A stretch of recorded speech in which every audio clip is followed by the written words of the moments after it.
السلام علیکم ورحمۃ اللہ وبرکاتہ. اعوذ باللہ السمیع العلیم من الشیطان الرجیم من حمزه ونفخه ونفثه.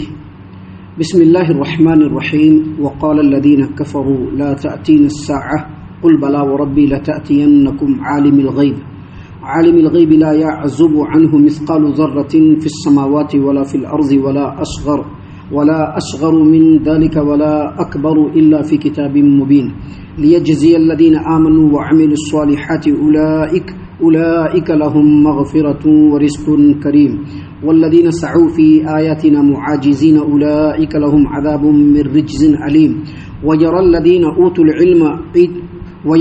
أوتوا العلم الذي أنزل إليك من ربك هو الحق ويهدي إلى صراط العزيز الحميد.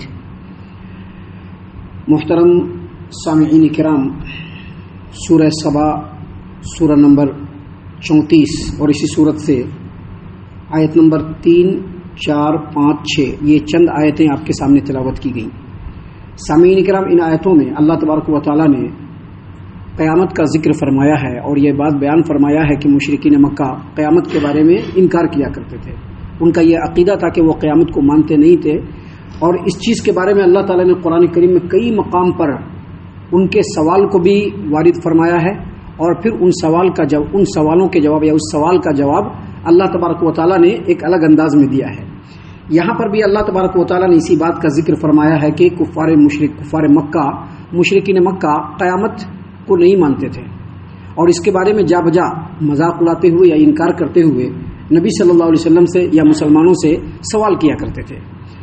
یہاں پر اللہ تبارک و تعالیٰ نے فرمایا وقال الذین کفروا، اور کفار و مشرکین کہتے ہیں لا تأتینا الساعہ، ہم پر قیامت نہیں آئے گی.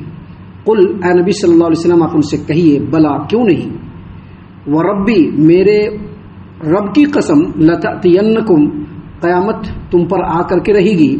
عالم الغیب، اس رب کی قسم جو عالم الغیب ہے، لا يعزب عنه مثقال ذرة في السماوات ولا في الارض ولا اصغر من ذلك ولا اصغر من ذلك ولا اکبر الا في کتاب مبین. آپ ان سے کہیے کہ اس رب کی قسم جو غیب کا جاننے والا ہے، اس سے آسمانوں اور زمین میں کوئی ذرہ بھر چیز بھی چھپی نہیں رہ سکتی، اور ذرہ سے بھی چھوٹی یا بڑی کوئی بھی ایسی چیز نہیں جس کو اس نے لوح محفوظ میں لکھ نہیں دیا ہو. سامعین کرام، اس آیت کریمہ کی روشنی میں سب سے پہلے یہ سمجھ لیجئے کہ مشرکین مکہ کہا کرتے تھے کہ قیامت نہیں ہوگی، جبکہ ہم لوگوں کا عقیدہ ہے کہ قیامت ہوگی، اور ہمارے ایمان کا یہ لازمی جز ہے کہ قیامت قائم ہوگی. ہر انسان کو اللہ تبارک و تعالیٰ کی بارگاہ میں پہنچنا ہے، اور دنیا میں کیے ہوئے اعمال کے بارے میں اللہ تبارک و تعالیٰ کے سامنے جواب دہ ہونا ہے. تو یہاں پر سب سے پہلے سمجھ لیجیے کہ مشرکین مکہ جو نبی کریم صلی اللہ علیہ وسلم سے سوال کیا کرتے تھے، اس کا جواب سب سے پہلے اللہ تبارک و تعالیٰ نے یہ دیا ہے کہ اگر کسی کے پاس کوئی بات وہ بیان کر رہا ہے اور اس کی دلیل اگر اس کے پاس نہیں ہے، اور اگر وہ قسم کھاتا ہے، تو وہ اپنے بات کو مضبوط بناتا ہے، مؤکد کرتا ہے. یہاں پر دیکھیے اللہ تبارک و تعالیٰ نے کیا فرمایا، وقال الذین کفروا، اور کافروں نے کہا لا تأتینا الساعہ، قیامت ہم پر نہیں آئے گی. قل، اے نبی صلی اللہ علیہ وسلم آپ ان سے کہیے بلا، کیوں نہیں، وربی، اور میرے رب کی قسم، لتأتینکم، قیامت تمہارے اوپر قائم ہو کر کے رہے گی. تو یہاں پر قسم کس نے کھایا؟ محمد عربی صلی اللہ علیہ وسلم نے. کس بات پر قسم کھایا؟ کہ قیامت تم پر آ کر کے رہے گی. تو یہاں پر سمجھ لیجئے کہ اگر کسی بات کی دلیل کسی کے پاس نہ ہو اور وہ قسم کھائے، تو وہ قسم کھا کر کے اپنی بات کو مؤکد بناتا ہے، مضبوط بناتا ہے، تاکہ سامنے والے کو یقین ہو جائے. یہاں پر قسم کھانے والے کون ہیں؟ محمد عربی صلی اللہ علیہ وسلم. محمد عربی صلی اللہ علیہ وسلم وہ ذات گرامی ہیں جن کو مشرکین مکہ بھی صادق اور امین کہا کرتے تھے. یہاں پر اللہ تبارک و تعالیٰ نے کہا کہ بلا وربی، اے نبی صلی اللہ علیہ وسلم کہیے کیوں نہیں، میرے رب کی قسم، لتأتینکم، قیامت تمہارے پاس آئے گی. اس سے اللہ تبارک و تعالیٰ مشرکین مکہ کو یہ بتلانا چاہ رہے ہیں کہ یہ وہی نبی ہے جن کو تم لوگ صادق اور امین کہتے تھے، اور جب یہ قسم کھا کر کے کہہ رہے ہیں، اس کا مطلب قیامت کے بارے میں جو موقف وہ بالکل مضبوط ہے. اور دوسری بات، قسم کس کی کھا رہے ہیں؟ اللہ تبارک و تعالیٰ کی. ایک تو قسم کھا رہے ہیں، اور قسم کس کی کھا رہے ہیں؟ اللہ تبارک و تعالیٰ کی. اور جب انہوں نے اللہ تبارک و تعالیٰ کی قسم کھا کر کے کہا تو اس کا مطلب ہے کہ قیامت کا قائم ہونا یہ بہت مضبوط موقف ہے.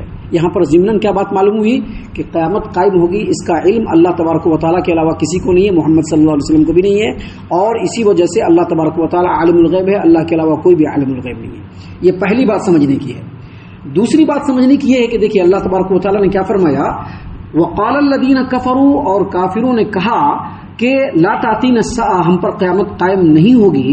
قل اے نبی صلی اللہ علیہ وسلم آپ ان سے کہیے بلا وربی, کیوں نہیں, اور میرے رب کی قسم, لتأتینکم, تمہارے پاس قیامت آ کر کے رہے گی, میرے اس رب کی قسم, عالم الغیب, جو غیب کا علم جاننے والا ہے, لا یعزب عنہ مثقال ذرۃ فی السماوات ولا فی الارض, وہ رب جس سے آسمانوں اور زمین میں کوئی ذرہ بھر چیز بھی چھپی نہیں رہ سکتی, ولا اصغر من ذلک ولا اکبر الا فی کتاب مبین, اور کائنات میں چھوٹی سے چھوٹی یا بڑی سے بڑی کوئی بھی چیز ہے اللہ تبارک و تعالیٰ نے اس کو کہاں لکھ کر کے رکھا ہے, لوح محفوظ میں لکھ کر کے رکھا ہے.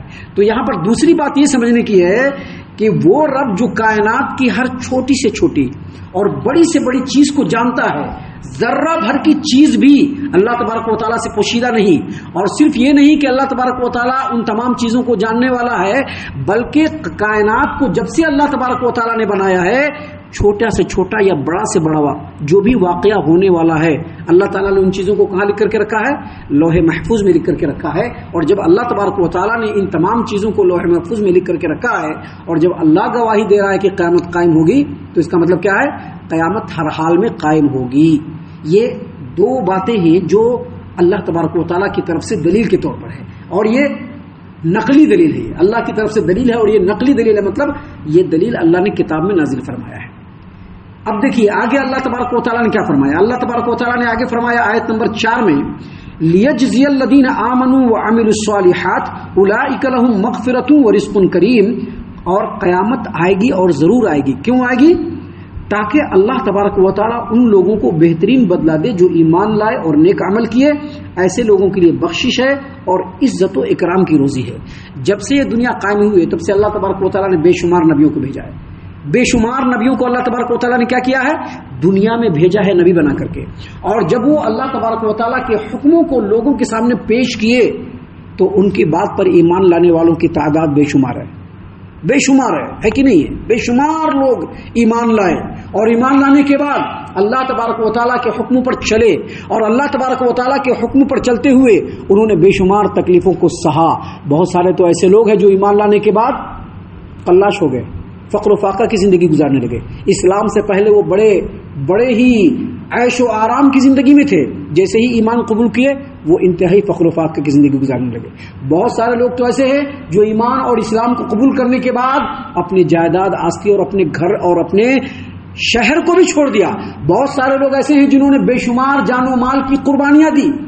اب اتنے سارے لوگ جنہوں نے نبی کے حکم پر ایمان کو قبول کیا, بے شمار تکلیفوں اور مصیبتوں کو سہا, فقر و فاقہ کی زندگی گزاری, ہر طرح کی مصیبت پر صبر کیا, اپنے مالوں کی اور اپنے جانوں کی بے شمار جب قربانیاں دی, تو کیا ایسے لوگوں کو بدلہ نہیں ملنا چاہیے؟ تو ایسے لوگوں کو بدلہ دنیا میں نہیں ملے گا. اللہ تعالیٰ نے ان کے لیے ایک الگ سے دنیا بنایا جس کو قیامت کہتے ہیں, اور وہاں پر جب یہ لوگ پہنچیں گے تو اللہ تعالیٰ نہ صرف یہ کہ ان کو بہترین بدلہ دے گا, بلکہ ان کی مغفرت بھی فرمائے گا اور ان کے لیے عزت و اکرام کی روزی بھی رکھے گا. یہ پہلی عقلی دلیل ہے, عقلی دلیل. اور اسی دلیل کے ضمن میں دوسری دلیل اللہ تبارک و تعالیٰ نے آیت نمبر 5 میں دیا. کیا دیا اللہ تبارک و تعالیٰ نے, اور کہا اللہ نے, والذین سعوا فی آیاتنا معاجزین اولئک لهم عذاب من رجز علیم, اور جن لوگوں نے ہماری آیات کو نیچا دکھانے اور ہماری آیات کی تردید کرنے کی کوشش کی, اس پر زور لگایا, ان کے لیے بدترین اور دردناک عذاب ہے. آپ جب سے دیکھیں گے, جب سے یہ دنیا بنی ہے اور جب سے اللہ تبارک و تعالیٰ نے نبیوں کا سلسلہ جاری کیا ہے, اور جب نبیوں نے اللہ کے حکموں کو لوگوں تک پہنچانا شروع کیا, تو لوگ دو حصوں میں بٹے. کچھ لوگ ایسے تھے, جو بہت سارے لوگ ایسے تھے, کچھ لوگ ایسے تھے جو نبی کی تعلیم کو مان لیے اور بہترین زندگی گزارا.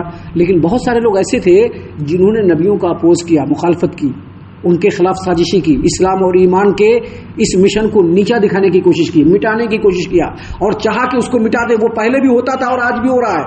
اللہ نے فرمایا کہ ایسے لوگوں کے لیے اللہ تبارک و تعالیٰ نے ان کے اس عمل کے برے بدلے کے لیے قیامت کے دن کو مقرر فرمایا ہے، جس دن ان کو دردناک عذاب ہوگا۔ یہ عقلی دلیل ہے جو اللہ تبارک و تعالیٰ نے یہاں پر دیا۔ پھر دوسری عقلی دلیل اللہ تبارک و تعالیٰ نے کیا دیا؟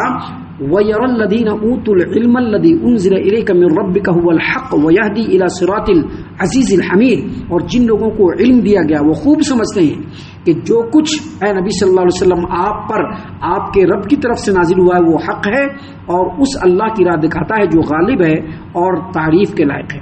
یعنی یہاں پر اللہ نے یہ فرمایا کہ جب سے دنیا بنی ہے تب سے جن لوگوں کو بھی علم دیا گیا ہے، ابھی سلیمان علیہ السلام کو علم دیا گیا، ہم آپ مانتے ہیں، دوسرے لوگ بھی مانتے کہ نہیں مانتے، یہودی بھی مانتے، عیسائی بھی مانتے، مشرکین بھی مانتے کہ نہیں مانتے، ان کو اللہ نے علم دیا۔ ابراہیم علیہ السلام ان کو اللہ نے علم دیا، سب مانتے ہیں نا؟ ٹھیک ہے، محمد صلی اللہ علیہ وسلم کو مت مانو، ہمارے نبی ہے آپ مت مانو، لیکن نبی سے پہلے جو انبیاء گزرے ہیں ان کو بھی تو اللہ نے علم دیا، اور ان لوگوں نے اپنے علم کی روشنی میں کیا سمجھا کہ یہ جو اللہ کی آیات ہیں، جو آخرت کا جو عقیدہ ہے، جو دوبارہ زندگی ملنے والی ہے، اللہ کے حضور پہنچنا ہے، وہاں پر جواب دہی دینی ہے، اور اللہ تبارک و تعالیٰ نیکوکار کو بہترین بدلہ دینے والا ہے، اور جو برے لوگ ہیں اللہ تعالیٰ ان کو ان کے برے اعمال کی سزا دینے والا ہے۔ جتنے بھی اہل علم ہیں ان کو بالکل حق سمجھتے ہیں، لہٰذا یہ دوسری عقلی دلیل ہے جو اللہ تبارک و تعالیٰ نے یہاں پر دیا۔ ان تمام باتوں کا خلاصہ یہ ہے کہ اللہ تبارک و تعالیٰ نے ان آیتوں کے ذریعے سے تمام انسانوں کو یہ بتایا ہے کہ یہ دنیا جو ہے یہ عارضی اور ٹیمپروری ہے، یہ ختم ہونے والی ہے، اور اللہ تبارک و تعالیٰ نے اس دنیا کو دارالامتحان، آزمائش اور امتحان کی جگہ بنایا ہے۔ یہاں پر کامیاب ہونے کے لیے اللہ تبارک و تعالیٰ نے نبیوں کو بھیجا، نبیوں پر اللہ تبارک و تعالیٰ نے کتاب نازل کیا، اور اس کے ذریعے سے اللہ تبارک و تعالیٰ نے لوگوں کی ہدایت و رہنمائی کی۔ اب جو اس ہدایت کو مان لے گا وہ دنیا اور آخرت دونوں میں کامیاب ہوگا، اور جو ان سے منہ موڑے گا وہ دنیا میں بھی ناکام اور آخرت میں بھی ناکام و نامراد۔ آگے اور ابھی اور بھی باتیں ہیں جو اللہ تبارک و تعالیٰ نے اس صورت کریمہ میں ہماری ہدایت و رہنمائی کے لیے نازل فرمائے ہیں، جس کو انشاءاللہ کل اور کل کے بعد کے دروس میں ہم آپ کے سامنے پیش کرنے والے ہیں۔ ہم اللہ سے دعا کرتے ہیں کہ اللہ تعالیٰ ہم تمام کو ان تمام باتوں کے اوپر خوب غور و فکر اور تدبر کرنے کے ساتھ ساتھ ان باتوں پر عمل کرنے کی بھی توفیق عنایت فرمائے، آمین۔ اللہ تعالیٰ ہم تمام کو صحیح معنوں میں پکا سچا مومن مسلمان بنائے، اللہ اور اس کے رسول صلی اللہ علیہ وسلم کی اطاعت و فرما برداری کرنے والا بنائے، صحابہ کرام رضی اللہ عنہم کے طریقے پر چلنے والا بنائے، جنت الفردوس میں جگہ عطا فرمائے۔ اے اللہ ہم تمام کو جہنم سے پناہ دے، اے رب العالمین ہم تمام کو جہنم سے پناہ دے، اے مالک الملک ہم تمام کو جہنم سے پناہ دے، آمین یا رب العالمین۔ وما علینا الا البلاغ المبین۔ تبارك الذي نزل الفرقان على عبده ليكون للعالمين نذيرا